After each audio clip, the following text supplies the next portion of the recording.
Hi, just home from work.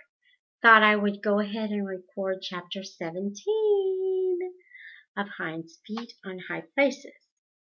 We've come to a point where the last time we saw Much Afraid, she had herself bound to the altar of sacrifice, and the plant or the flower of human love was ripped from her heart. And then she was so exhausted that she lay down and slept. And the name of that chapter was Grave on the Mountains. So now the book has been divided into two parts, which I had forgotten about. So we are now at part 2. And part 2 is called Joy Cometh in the Morning. Psalm 30, verse 5. So the name of this chapter is Healing Streams. When at last Much Afraid awoke, the sun was high in the sky, and she looked out through the mouth of the cave in which she found herself lying. Everything was shimmering in a blaze of radiant sunshine, which burnished every object with glory. She lay still a little longer, collecting her thoughts and trying to understand where she was. The rocky cave into which the sunbeams were pouring was warm and quiet, and drenched with the sweet perfume of spikenard, frankincense, and myrrh. This perfume, she gradually realized, was emanating from the wrappings which covered her. She gently pushed back the folds, sat up, and looked about her. Then the memory of all that had happened returned to her. She and her 2 companions had come to a cloud-filled canyon high up on the mountains, to an altar of sacrifice, and the priest had wrenched out of her heart her flower of human love and burned it on the altar. On remembering that, she glanced down at her breast and saw it was covered with a cloth soaked in the spices, whose perfume stole out and filled the cave with sweetness. She pushed the cloth aside a little curiously, and was astonished to find no trace of a wound, not even a scar, nor was there any hint of pain or aching or stiffness anywhere in her body. Rising quietly, she went outside, then stood still and looked about her. The canyon, which had been so shrouded in mist that nothing had been distinguishable, now shimmered in the golden sunlight. Soft, verdant grass grew everywhere, starred with gentians and other little jewel-like flowers of every variety. There were banks of sweet-smelling thyme, moss, and myrtle along the sides of the rocky walls, and everything sparkled with dew. In the center of the canyon, at a little distance from the cave, was the long stone altar to which she had been bound. But in the sunlight she saw that the flowers and mosses grew all about it, and clothed its sides with verdure.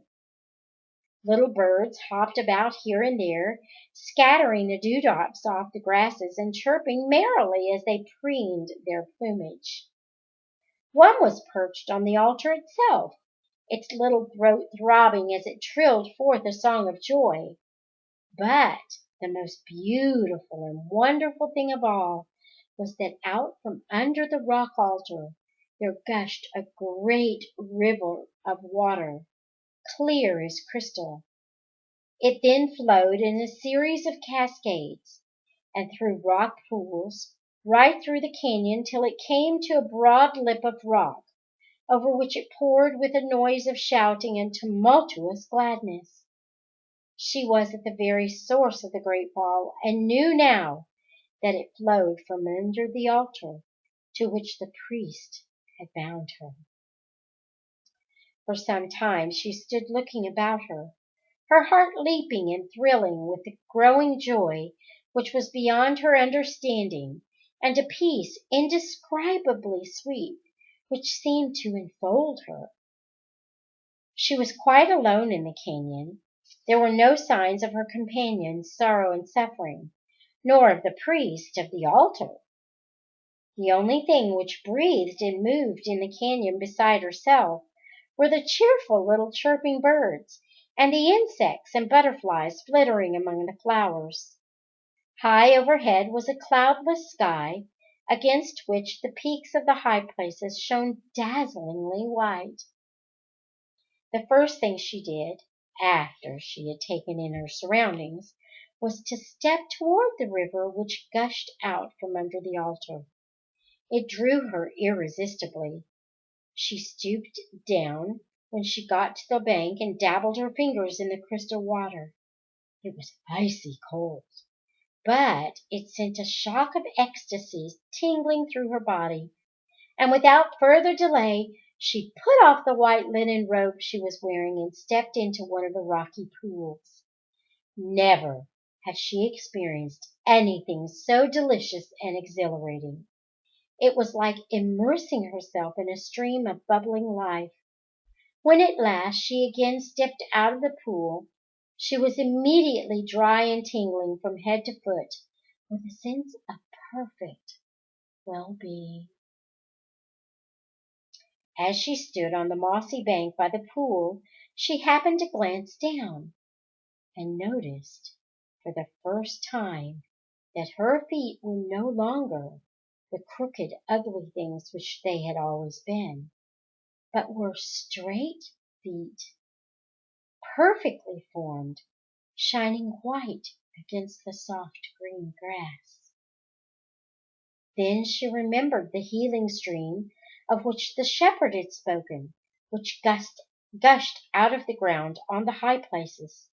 Stepping straight back into the pool with a shock of sweetest pleasure, and putting her head beneath the clear waters, she splashed them about her face. Then she found a little pool among the rocks, still and clear as a mirror. Kneeling down, she looked into its unruffled surface and saw her face quite clearly. It was true. The ugly, twisted mouth had vanished, and the face she saw reflected back by the water was as relaxed and perfect as the face of a little child. After that she began to wander about the canyon, and noticed wild strawberries and blueberries and other small berries growing on the banks. She found a handful of these as refreshing and sustaining as a meal ever she had eaten. Then she came to the lip of the rock cliff over which the river cast itself, and stood a long time watching the water as it leaped over the edge with the noise of its tumultuous joy, drowning every other sound. She saw how the sun glorified the crystal waters as they went swirling downward, and far below she saw the green Alps where the shepherd had led her, and where she had stood at the foot of this same fall. She felt completely encompassed by peace, and a great inner quietness and contentment drowned every feeling of curiosity, loneliness, and anticipation. She did not think about the future at all. It was enough to be there in that quiet canyon, hidden away high up in the mountains with the river of life flowing beside her, and to rest and recover herself after the long journey. After a little she lay down on a mossy bank and slept, and when she woke again bathed herself in the river. So the long day, long quiet day, passed like a sweet dream, while she rested and bathed and refreshed herself with intervals with the berries, and then slept again. When at last the shadows lengthened, and the sun sank in the west, and the snow peaks glowed glorious in rose and flame color, she went back into the cave, laid herself down among the spice-perfumed coverings, and slept as deeply and dreamlessly as she had the first night when the priest laid her there to rest. And that is the end of chapter 17. May the Lord bless you and keep you. May he make his face to shine upon you and be gracious to you. May the Lord lift up his countenance upon you and grant you his peace. Until tomorrow. Bye.